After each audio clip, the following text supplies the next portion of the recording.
আজ মঙ্গলবার 22শে পৌষ 2025 সালের 7ই জানুয়ারি, মীন রাশি, মীন লগ্ন, পাইসেস সাইনের জাতক জাতিকাদের আজকের দিনটি কিন্তু এক প্রকার বেশ কাটতে চলেছে।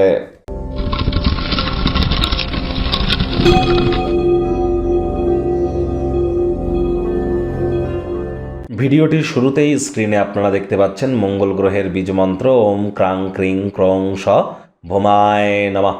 এটি আপনারা আজ সকাল দুপুর সন্ধ্যা 3 বেলায় 108 বার জপ করুন। না পারলে 7 বার 7 বার 7 বার 3 বার করে অথবা 21 বার করে জপ করুন। এটি আপনাদেরকে বহুলাংশ উপকৃত করবে। রেড কালারের ড্রেস পরিধান করুন, হনুমানজির নাম জপ ধ্যান আরাধনা করুন, এটিও আপনাদেরকে উপকৃত করবে। হত দরিদ্র গরিব মানুষদের মধ্যে মসুর ডাল দান করতে পারেন। দেখুন 2025 সাল সংখ্যাতত্ত্ববিদ্যা অনুযায়ী ক্যালকুলেট করলে 2 + 2 + 5 = 9, that means the year of Mars.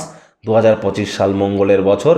এবছর মহাদেবের রৌদ্র অবতার, পঞ্চমুখী হনুমানজি, বগলামুখী এবং মাতা মঙ্গলচণ্ডীর নাম জপ ধ্যান আরাধনা করলে আমরা উপকৃত হব।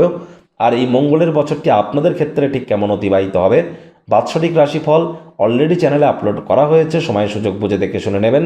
আই বাটনে আমরা লিঙ্ক দিয়ে দেব। ভাগ্যমিটার আজ আপনাদের বলছে 7 আউট অফ 10, ভাগ্য আপনাদের অনুকূলেই থাকবে। তবে পারিবারিক জীবন সম্পর্কে আপনাদেরকে একটু সাবধানতা অবলম্বন করেই চলতে হবে। আর যাই করুন না কেন, শরীর মনে পূর্ণ সতেজতা এবং তরতাজাই আপনারা অনুভব করবেন। যে কর্ম করতে যা সময় আপনাদের লাগে তা অর্ধেক সময়ের মধ্যেই সমাপ্ত হবে। কায়িক পরিশ্রম হলেও শরীর মনে সতেজতা এবং তরতাজাই আপনারা অনুভব করবেন। দীর্ঘদিনের পুরনো রোগশোক অসুস্থতা থেকে আজ মুক্তি পাওয়ার দিন, পরিত্রাণ পাওয়ার দিন।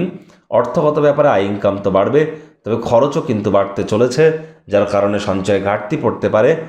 চাকরিজীবী যারা আছেন তাদের অফিসের পরিবেশ এক প্রকার বেশ। বস কলিগদের সাথে ভাব ভালোবাসা বাড়বে, কর্মে গতি অনুভব করবেন। নিজের মেধা দক্ষতা ট্যালেন্টের দৌলতে প্রশংসার পাত্র পাত্রীও আপনারা কিন্তু হতেই পারেন। রাজনীতিবিদ যারা আছেন জনসংযোগ বৃদ্ধি করুন, সমাজে পপুলারিটিও আপনাদের বাড়বে। শিক্ষার্থী বিদ্যার্থীরা যে কোনো প্রকার পরীক্ষা প্রতিযোগিতায় সফলতা অর্জন করবেন। উচ্চশিক্ষার জন্য যারা বিদেশ যাত্রার কথা ভাবছিলেন, ভাগ্যদেবীও আজ আপনাদের পক্ষেই আছেন। সন্তান সন্ততি থেকে থাকলে তাদেরকে ভালোবাসার অস্ত্রের দ্বারা উৎসাহিত করুন। হাউস ওয়াইফদের দিনের শুরুটা তাড়াতাড়ি করা উচিত। প্রেমিক প্রেমিকা, স্বামী স্ত্রী না রূঢ় বাক্যের প্রয়োগ, না অশ্লীল ব্যবহার, এগুলি করা থেকে বিরত থাকুন। তৃতীয় কোনো ব্যক্তিকে ভুলেও আপনাদের সম্পর্কের মধ্যে যেন প্রবেশ করতে দেবেন না। অন্যান্য দিনের ন্যায় আজকের দিনটিকে সাধারণ হিসেবে ট্রিট করুন। পরিবার পরিজন, নিকটে স্থানীয় ব্যক্তিবর্গ, বন্ধু স্বজন কারোর উপরেই জোর করে নিজের মতামতকে জাহির করবেন না। আপনার পরিচিত কোনো ব্যক্তি অর্থকড়ি নিয়ে কোনো প্রতিক্রিয়া কিন্তু দেখাতেই পারে। মাথা গরম করলে বা মেজাজ হারালেই কিন্তু ক্ষতি। শত্রুপক্ষ বিরোধী পক্ষ আজ কিন্তু খুব একটি শক্তিশালী থাকছে না, সুতরাং এই বিষয়ে অতিরিক্ত টেনশন যেন নেবেন না। আজ আপনারা অবশ্যই চেষ্টা করুন ওয়েট অ্যান্ড ওয়াচ পলিসি গ্রহণ করার, এটি আপনাদেরকে বহুলাংশে উপকৃত করবে।